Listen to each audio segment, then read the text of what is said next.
Yaitu yang pertama akan saya bahas di sini adalah pengambilan keputusan jangka pendek. Pengambilan keputusan jangka pendek terdiri atas pemilihan di antara berbagai kemungkinan dengan cara pandang segera atau terbatas. Keputusan jangka pendek kadang dianggap sebagai keputusan taktis karena melibatkan pemilihan di antara berbagai kemungkinan dengan rangka waktu yang terbatas atau segera dalam kerangka pikir. Yang pertama saya akan bahas di sini adalah model pengambilan keputusan. Bagaimana perusahaan mengambil keputusan jangka pendek yang tepat? Model pengambilan keputusan, decision model, sekumpulan prosedur spesifik yang menghasilkan keputusan, dapat digunakan untuk menyusun pemikiran pengambilan keputusan dan mengatur informasi untuk membuat keputusan yang tepat. Berikut ini disajikan ikhtisar dari model pengambilan keputusan. Ada 6 langkah. Langkah pertama, kenali dan tentukan permasalahan. Langkah kedua, identifikasi alternatif solusi permasalahan. Hilangkan alternatif yang tidak layak. Dan langkah ketiga, identifikasi biaya dan manfaat yang berhubungan dengan setiap alternatif yang layak. Kelompokkan biaya dan manfaat berdasarkan relevan atau tidak relevan. Kemudian hilangkan biaya dan manfaat yang tidak relevan dari pertimbangan. Langkah keempat, perkirakan biaya dan manfaat yang relevan untuk setiap alternatif yang layak. Langkah kelima, berikan penilaian terhadap faktor-faktor kualitatif. Dan yang keenam, langkah terakhir adalah ambil keputusan dengan cara memilih alternatif yang memiliki manfaat bersih secara keseluruhan yang terbesar. Dari model pengambilan keputusan yang baru saja dijelaskan memiliki 6 langkah. Intinya adalah menentukan cara yang membuat Anda lebih mudah untuk mengingat langkah-langkah penting dalam model pengambilan keputusan.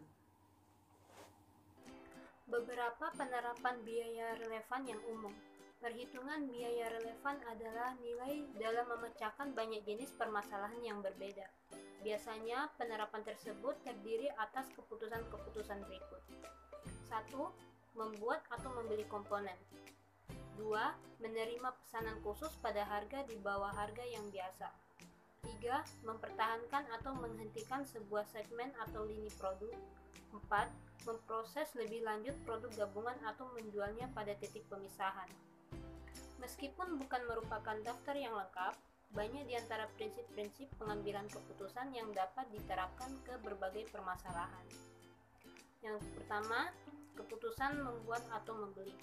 Para manajer sering menghadapi keputusan apakah akan membuat produk tertentu atau menyediakan jasa atau membelinya dari pemasok di luar perusahaan.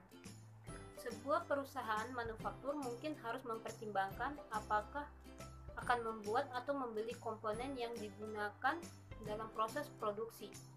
Manajer perusahaan jasa mungkin harus memutuskan apakah akan menyediakan jasa di dalam perusahaan atau mengalihdayakan. Keputusan membuat atau membeli, make or buy decision, adalah keputusan yang melibatkan alternatif antara produksi di dalam atau di luar perusahaan. Kedua, keputusan pesanan khusus.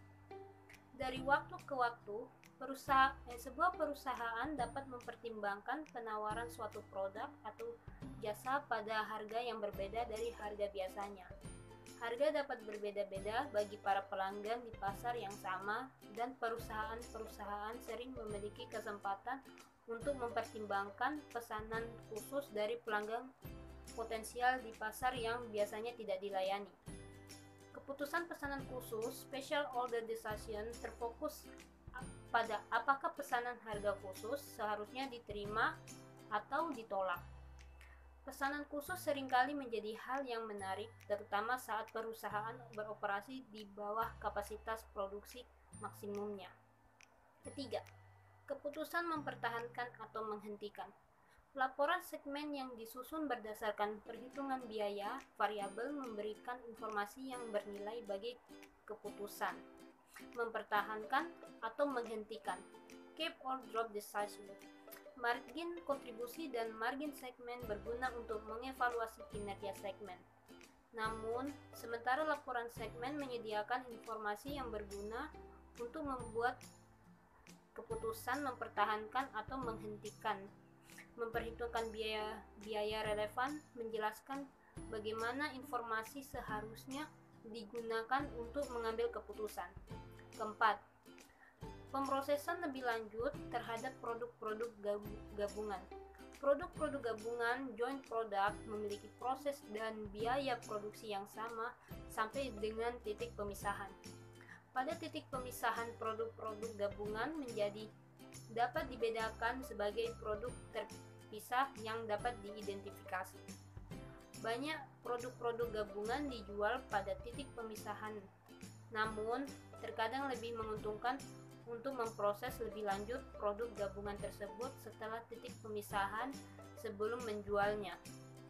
Keputusan menjual atau memproses lebih lanjut, sell or process future decision, adalah keputusan relevan yang penting yang harus diambil oleh seorang manajer.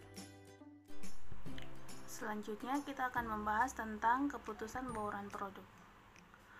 Organisasi memiliki fleksibilitas yang besar dalam memilih bauran produk mereka.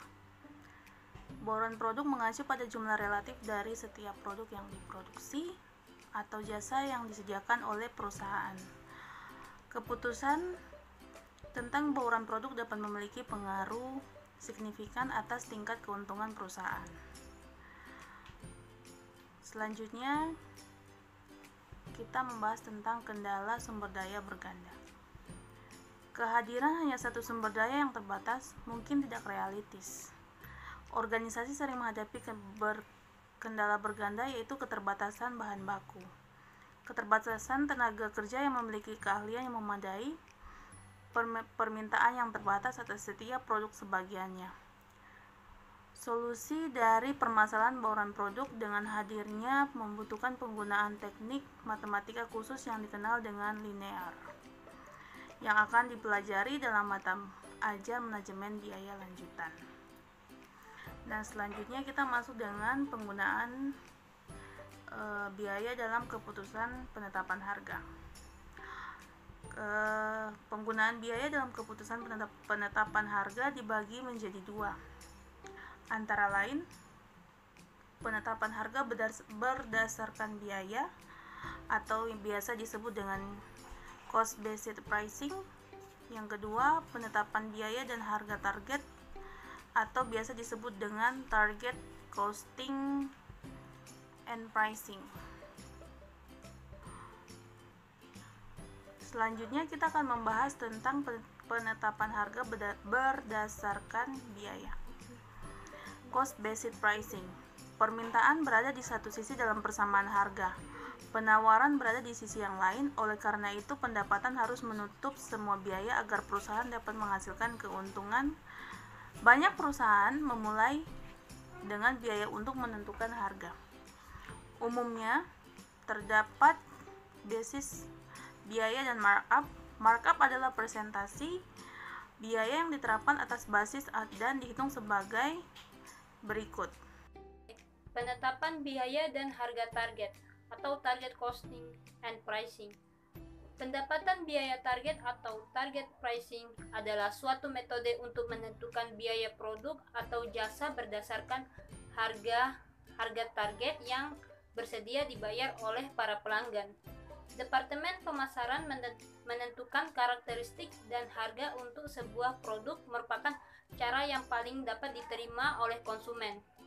Selanjutnya, tugas dari teknisi perusahaan adalah merancang dan mengembangkan produk sehingga biaya dan laba dapat ditutupi oleh harga tersebut. Persamaan penting dalam materi ini yaitu ada 3. Yang pertama, kita harus mengetahui rumus memaksimalkan total margin kontribusi, yaitu margin kontribusi per unit dari sumber daya yang langka sama dengan harga jual per unit kurang biaya variabel per unit dibagi jumlah sumber daya langka per unit yang dibutuhkan. Yang kedua, menentukan persentase yang diterapkan atas basis biaya, yaitu harga dengan menggunakan markup sama dengan biaya per unit ditambah dengan biaya per unit kali persentase markup. Dan yang ketiga yaitu menentukan biaya target. Biaya target sama dengan harga target dikurang keuntungan yang diinginkan.